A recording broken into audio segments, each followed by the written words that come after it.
Now, Roma Wines present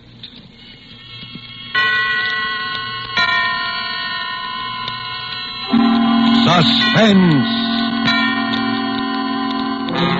Tonight, The Merry Widower, starring Reginald Gardner. Suspense is presented for your enjoyment by Roma Wines. That's R-O-M-A, Roma Wines.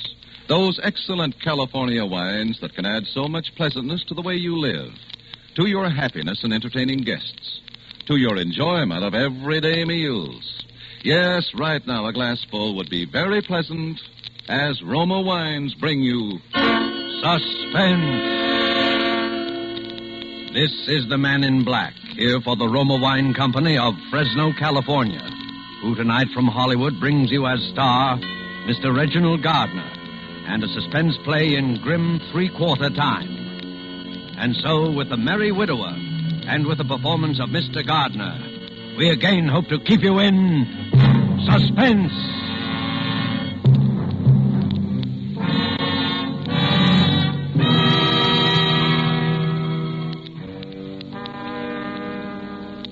While we're swaying to the playing of the dance, Oh, George! eyes will listen as George Muncie, we... if you don't listen to me... My good woman, pray, what is the meaning of this intrusion? What?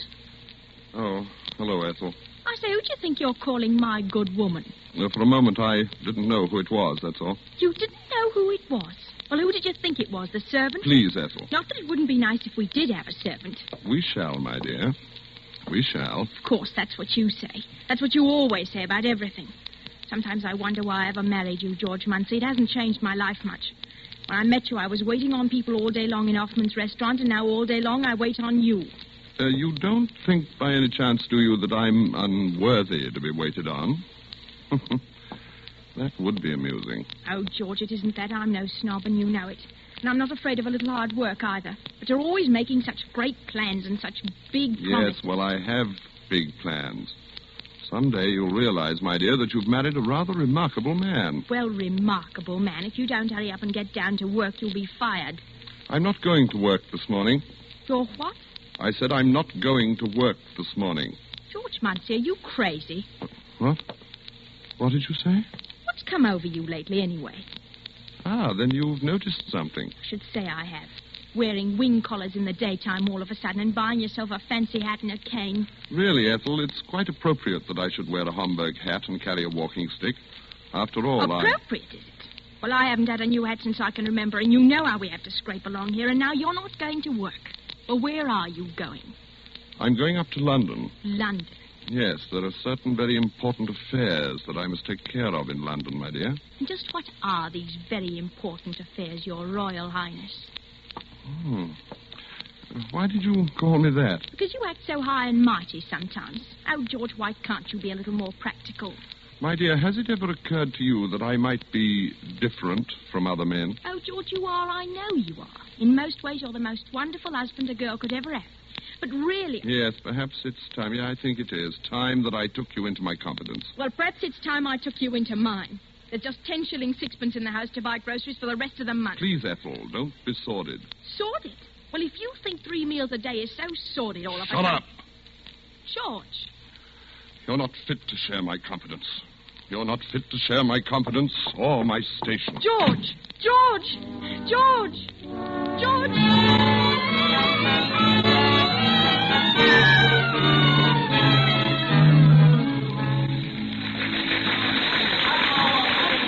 Encore! Encore!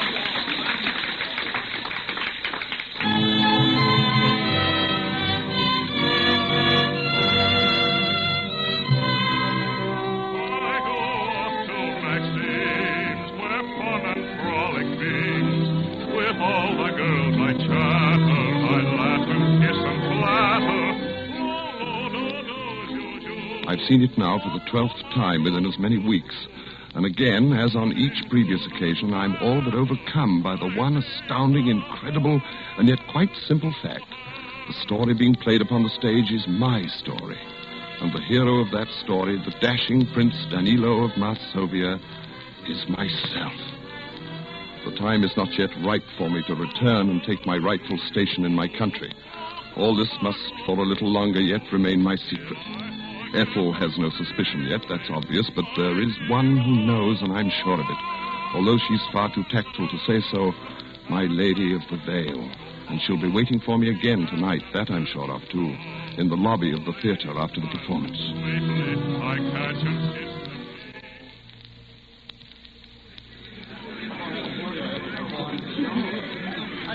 Ah, fair lady. It's you again. My, this is a coincidence. No. I'd set my heart on meeting you again.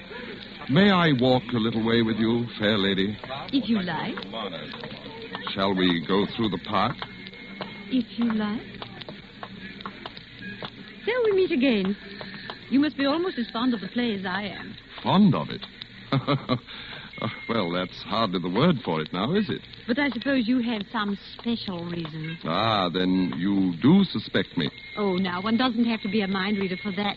Every young man in town is halfway in love with a merry widow as it is. Not every young man, fair lady. Remember, the prince himself does not return her love until the very last. Well, that's so. That's as it must be, fair lady. If you don't stop calling me fair lady, I shall have to start calling you Prince Charming. Shall we sit here? You know something. What? You've never told me your name. Haven't I? No. What is your name? My name? Why, as a matter of fact, it's Prince. Prince? And what's your first name? My first name? Yes. Daniel. Daniel Prince. Well, that's rather like the name in the play. Daniel Prince, Prince Danilo. It is rather like, isn't it? Yes, it is. Well, don't you want to know my name? Oh, I know it. It's Sonia. No, it's Hilda. Hilda Calamere. Oh. Well, I must say you're not very curious. Don't you want to know anything more about me? Whether I'm married Why, you're a widow. Why, so I am. However did you know? Lift your veil, fair lady, and let me see your face. Well, since my bereavement, I may seem a little older than you. Even a few years older. It's not one's age that matters, but who one is. Oh, that is so true. Daniel, are you married? Married? No. Well, I don't see why you act so skittish about it. But I suppose you're like all the rest. You've a guilty conscience. No, I have not. Some liaison with a pretty barmaid, like the prince in the play. That's it, isn't it, Mr. Prince? Yes, there is a little liaison, yes. And now you're tired of her, and you're wondering how to break it off. Is that it? Yes. My poor Prince Charming. Miss Calamere, if you could help me, No, Daniel. That's something you must do for yourself. But I can tell you this. It's best to be strong about it. Break it straight off, open and above board, like a true gentleman. Isn't it now? Yes, of course. And things like that are always so unsatisfactory for a young man of your station in life, aren't they? My station? Yes. Well, what's that?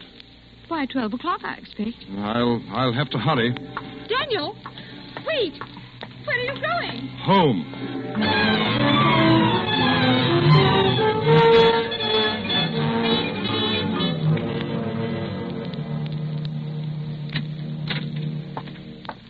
George?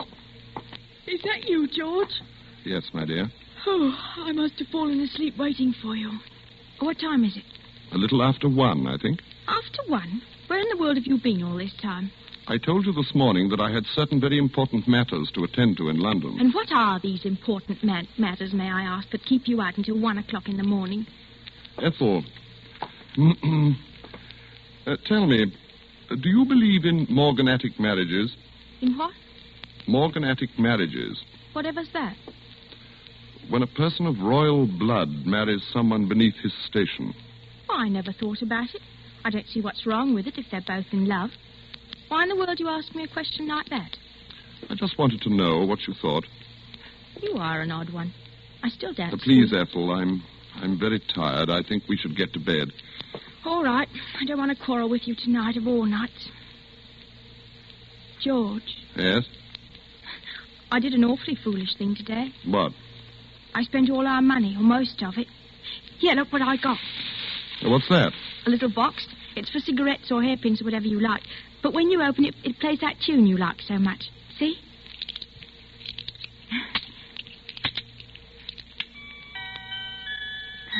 Well, that was very thoughtful of you, Ethel. It's really quite appropriate. Here, now, I didn't get it for you. Look what else I got. Well, what are those? Oh, you can see what they are, a sand bucket and a sailboat. Well, why did you get them?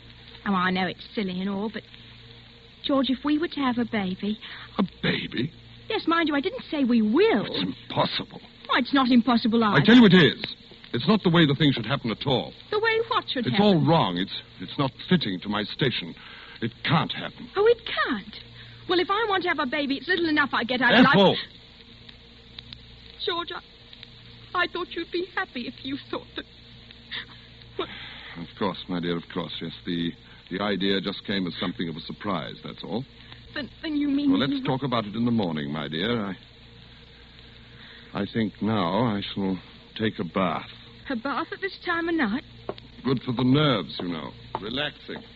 Well, do hurry then. Shan't be long. George? I can't hear you. Oh, it's no great matter. Well, what is it? Why don't you come in here and talk to me? Well, all right. George, don't you think a baby would like this music box? It is rather sweet, isn't it? Oh, I thought you were going to take a bath. I've changed my mind. George, what are you doing? Look out! I'm falling out!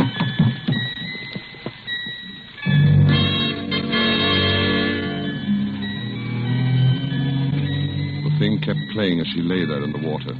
I looked at her very closely. It wasn't necessary now to do anything more. There was a deep bruise on her forehead just above the temple. She was no longer breathing. I got my hat and my walking stick. And I left the house.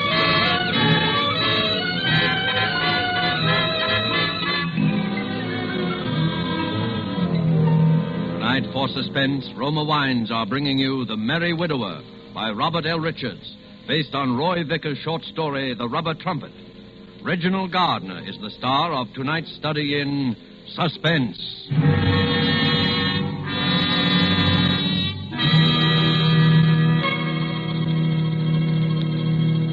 In many foreign lands, wine connoisseurs could propose this toast. California has given us this superb wine, so delicate, so excellent in taste and bouquet, that we import it. It is famous Roma California wine. Yes, that is true. For in Roma wines, you will find the uniform qualities which make a wine truly magnificent. More Americans enjoy Roma than any other wine, for greater enjoyment of meals, for delighting their guests. These delicious Roma wines are the result of California's perfect soil and climate, plus a combination of old-world winemaking skill and modern knowledge that mean constant quality. Yet they cost you only pennies a glass. Tomorrow, before dinner, serve an appetizing glass of cool, amber gold Roma California sherry. Then, with the meal, serve cool glasses of hearty Roma Burgundy. Ah, there is a real treat indeed. No matter what the meal or what glasses you use, the result is the same. New compliment-rousing enjoyment of the meal. New pleasure from even the simplest foods. Try this easy, inexpensive way to better living tomorrow. Just ask your dealer for R-O-M-A, Roma wine. If your dealer is out of Roma, please try again soon. Remember, more Americans enjoy Roma than any other wine. And now it is with pleasure that we bring back to our soundstage Mr. Reginald Gardner in The Merry Widower, a tale well calculated to keep you in suspense. Shall I tell you more? Yes, I believe I shall. You've been very attentive, and it pleases us to have you share our confidence. Very well, then. At the performance that evening, the lovely widow and I sealed our betrothal.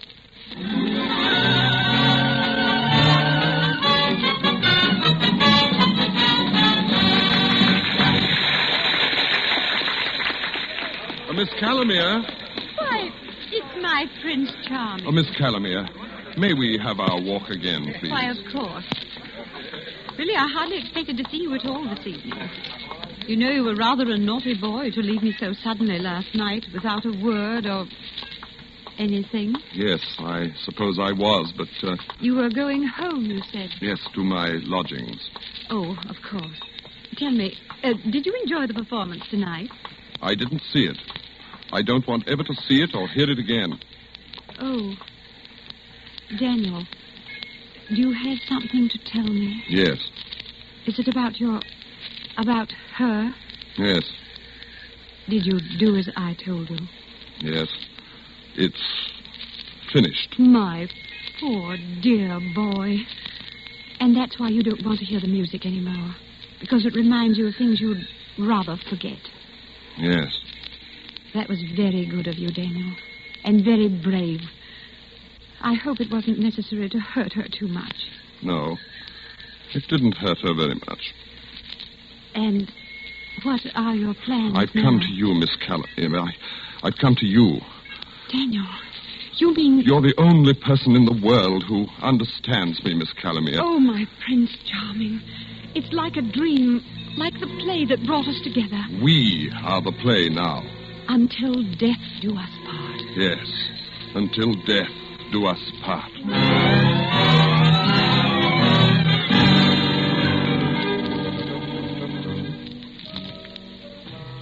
It has come off precisely as it should have. I've married the lovely widow, and we shall live happily ever after. She has a fine home and her own income, and it's very fine, and she's very good to me, and very tactful, too. She never refers to my true identity or to the imposter who continues nightly to play out my life upon the stage. At her suggestion, I've taken a position in a London chemist shop for my self-respect, she says, but of course she means the better to disguise my true name and station until the time comes. Now, each morning she walks down with me as I go to work. Now, Daniel, be sure and stop at the Hatter's on your way home and pick up your new Hamburg. I bought it especially for you. Yes, my dear. I'm sure it'll be very becoming. And, now let me see. Oh, yes, this is the day you're paid, isn't it? Yes, so it is. You know, I've been thinking you should have your own bank account. What would you say to that? Whatever you think best, my dear. Very well. But bring the money home as usual, and I'll arrange it all for you tomorrow. Yes, my dear. Well, here we are. Mind you come right home after work, and don't be late. We're having something very special for dinner this evening. I shall, my dear. Goodbye. Goodbye, Daniel. Oh, so there you are. Good morning, Mr. Arrowsmith. You're late again, Prince. I'm sorry, Mr. Arrowsmith. Well, being sorry isn't enough. This is the second time this summer. See if it don't happen again. Yes, Mr. Arrowsmith. Now, get them fancy togs off and into your work coat with you and behind that counter. Yes, sir. Here's something new I want you to pay attention to today. It's a novelty I want you to try out, see? I'm putting it in your counter. Oh, very good, Mr. Arrowsmith.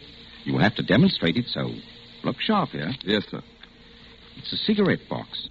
When you opens it, it plays a tune like this.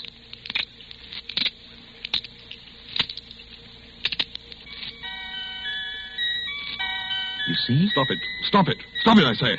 What? I'm sorry, sir. But you see, I'm quite allergic to music. Oh, you are you?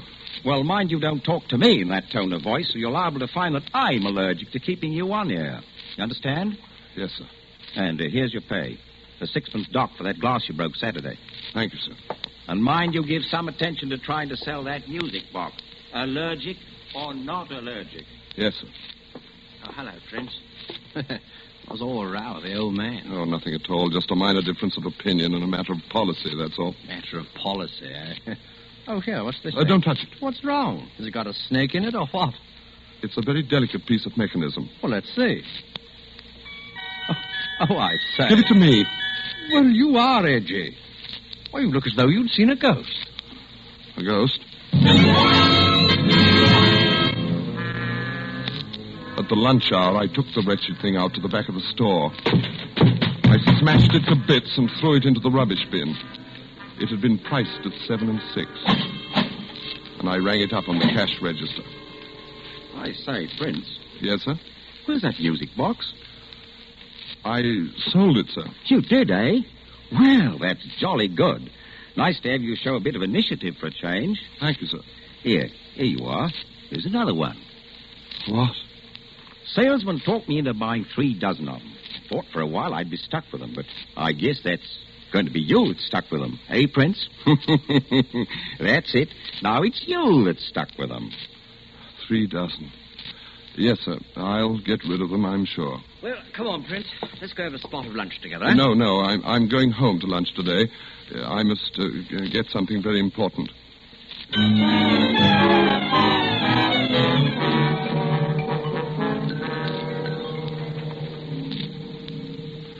Well, good night, Bertie. Hi, Prince. Good night, Mr. Arrowsmith. Good night. Oh, Prince. Yes, sir? How did you do over those musical cigarette boxes, They're all sold, sir. What? All 3 dozen? Yes, sir. You see, a gentleman came in and said he wanted them for an orphanage, sir. 3 dozen musical... Well, that's a nice traveling bag you have there. Genuine alligator. Pretty expensive, eh? Yes, sir, it is. It's my wife's. 3 dozen musical cigarette boxes for an orphanage. Why, the fellow must have been insane. Oh, no, he was quite sane, sir. As sane as you or me. Well, good night, Prince. Good night, sir.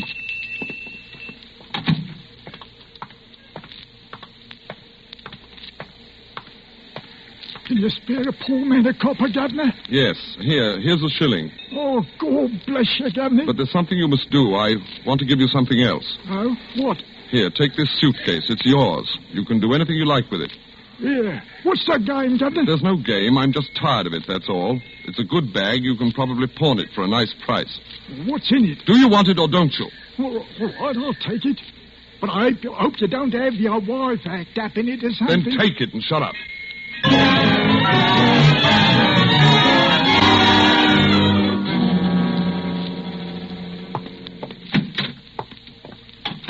Is that you, Daniel? Yes, my dear. Well, it's about time. I've been looking for my alligator bag. Do you... Oh, yes, I was about to tell you, my dear. I borrowed it. Borrowed it? What for? Where is it? It was stolen. Stolen? Well, how? You see, I was riding on the underground, and some chap grabbed it and dashed out of the door with it before I could stop him. My beautiful bag. Oh, Daniel, how could you have been so careless? Well, it can't be helped now, my dear. I'll save up and buy you another one. Stolen. Well, at least we can phone the police. Police? Well, why not? That's what one usually does about stolen belongings, isn't it? It's not the slightest use, my dear. Well, there's no harm in it. Oh, I'll answer it, Daniel. Yes? Why, yes, my husband and I were just... Yes.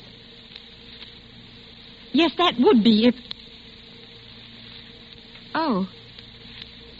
Well, that is odd. Well, yes, come right up. Yes, we'll both be here.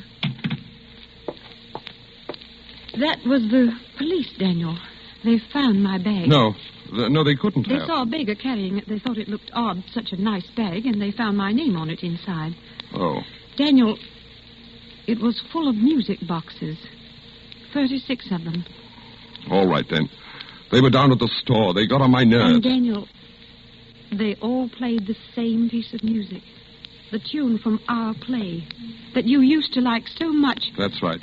And you hadn't ever wanted to hear again. Hilda. Well, Daniel. I'm very tired, Hilda. I'm going to take a bath. Daniel, I want to talk to you. Very well. You may talk to me while I run my bath.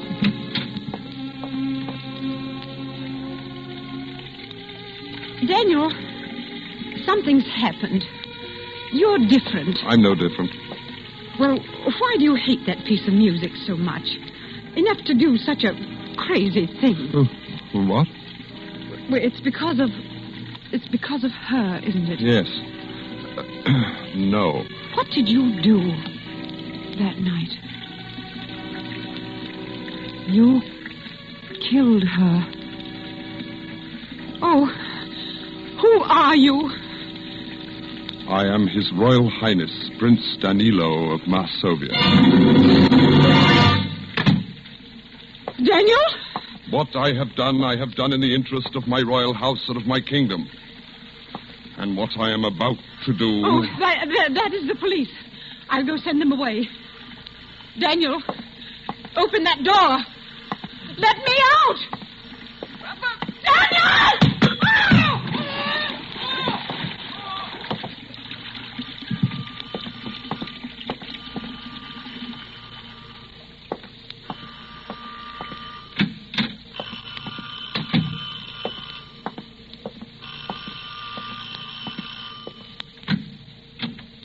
What do you want? I'm Inspector Davis, Scotland Yard. That's him. How, George. How, George, why did you leave me? I'd fallen in the bathroom and cracked my head. And when I woke up, you were gone. You'd fallen? We've been trying to find you for this lady for quite a while, Mr. Munsey. All we had to go on was your taste in music. George. And when this bag showed up with the music boxes in it... by the way, is this your other wife's bag? Oh, George, there was someone else. Ah, so you don't want to answer, eh? Well, you better call the other lady down here, Mr. Munsey. It looks as though you'd have to answer to a charge of bigamy, my lad. Bigamy. Bigamy. Bigamy!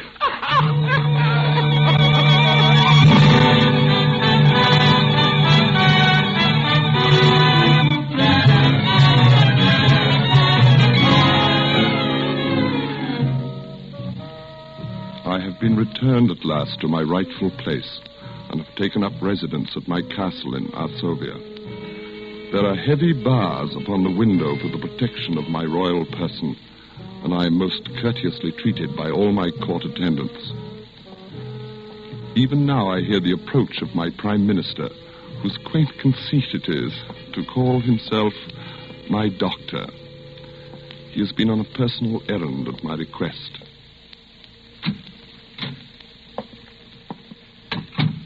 Did you get it? Did you bring us what we asked? Yes. I managed to find one. Here it is. Ah, yes. That is it.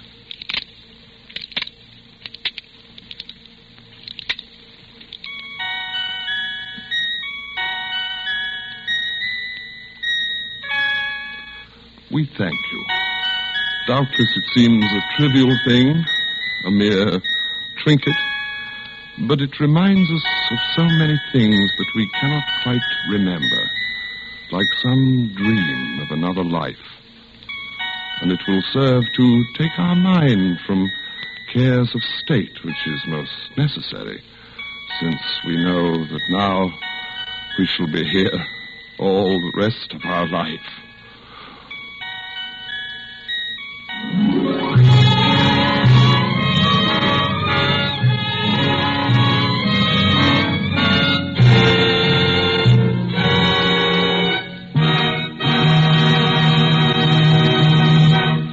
And so closes The Merry Widower, starring Mr. Reginald Gardner. Tonight's study in Suspense. Suspense is produced and directed by William Spear. Yes, Roma wine makes any meal taste better. That's the proven experience of those who have discovered the flavor complementing magic of these delightful yet inexpensive wines. For a new thrill at mealtime, whatever it be, fish, meat, or poultry, simply place a cool bottle of your favorite Roma wine on the table with the meal. Serve it in any kind of glass.